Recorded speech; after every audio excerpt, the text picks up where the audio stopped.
I think people were kind of concerned. We were concerned. And my doctor's pretty laid back, and I could see that he was concerned.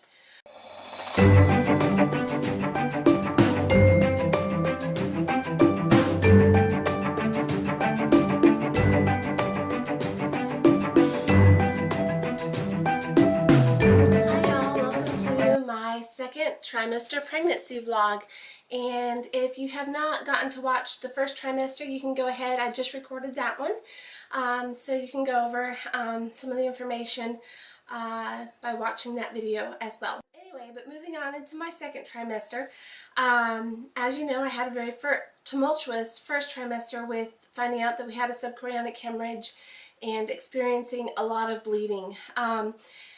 After my bleed at 13 weeks, I think I lost kind of the idea that, oh, this was somehow magically going to go away, or just going to be a little thing, that this was going to be more of a major deal.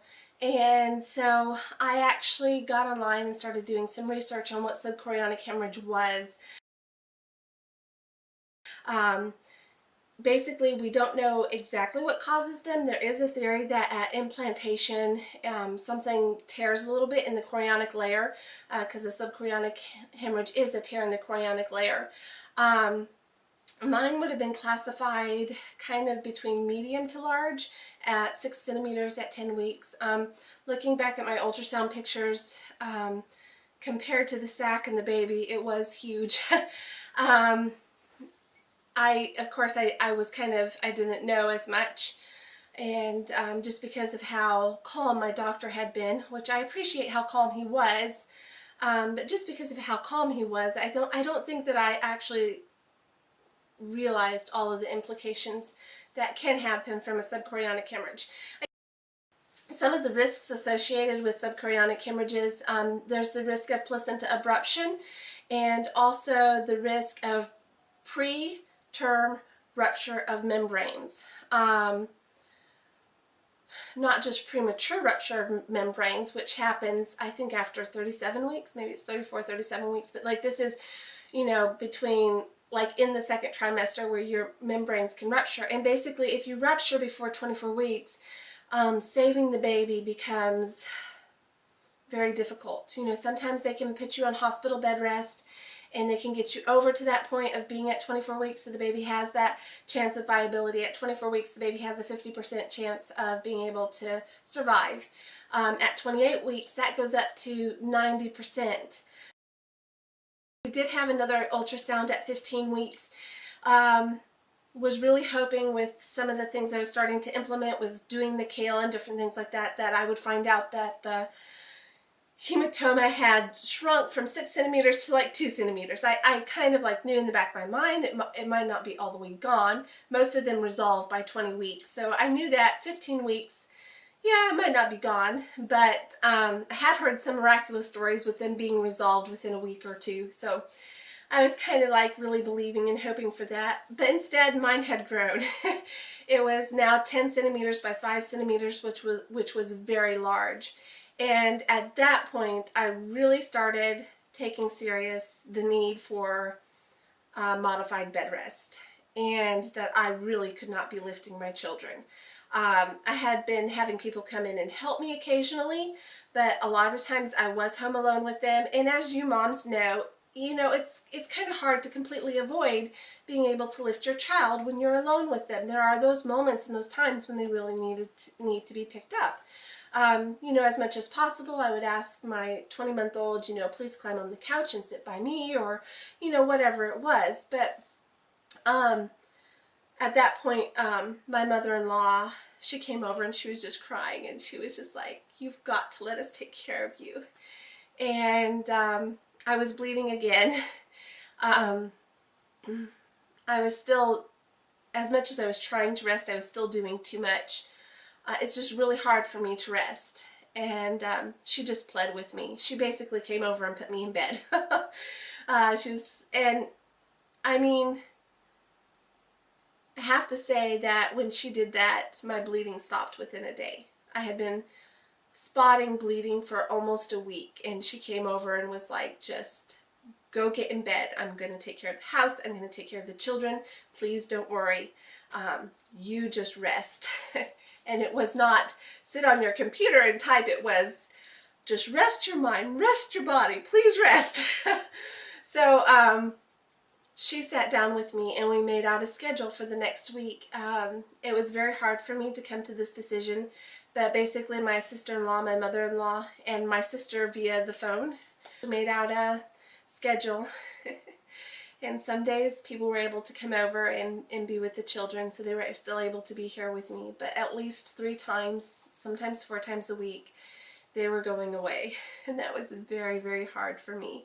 But basically they said, you know, if you end up having to go into the hospital or if you lose this baby, those consequences are going to be a lot worse than this taking care at this time. And you resting like you need to and getting to the point where we don't have to worry about this. And so, yeah, we did that for 3 weeks where I just rested and people were taking care of my children. And yeah, it was not an easy time. It was wonderful to have people helping and everything, but I was pretty much going out of my mind sometimes. And yet I knew that, like, even in my heart, I knew that, well, even if the modified bed rest is not scientifically proven to help, I knew that if I lost the baby, I would always wonder or regret or think back and say, if I had only not done such and such, would everything be okay? And since I know myself, you know, really well that way, I thought it's probably best at this point just to go ahead and take it easy. So we did the modified bed rest. My nausea, as far as other pregnancy symptoms and everything, my nausea, I was still nauseated some, but it was definitely getting better. I was being able to eat more. I started gaining some weight. That happens in pregnancy. Yeah, and otherwise, I mean, other than the bleeding and the hematoma, everything else was really great. Every ultrasound that we had, every doctor's appointment we had, the baby has a great heartbeat, moved great. I did have an anterior placenta, so I didn't get to feel movement as early on as I have with some of my other pregnancies.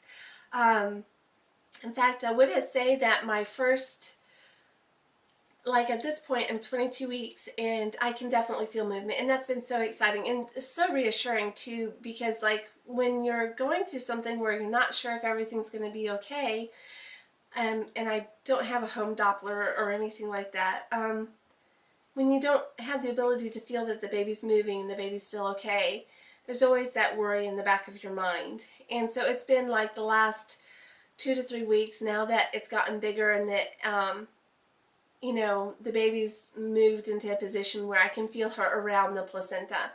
And it's been really, really nice to be able to feel, and it's picked up into a pattern, and I even can anticipate, you know, when the baby's going to be moving and different things like that.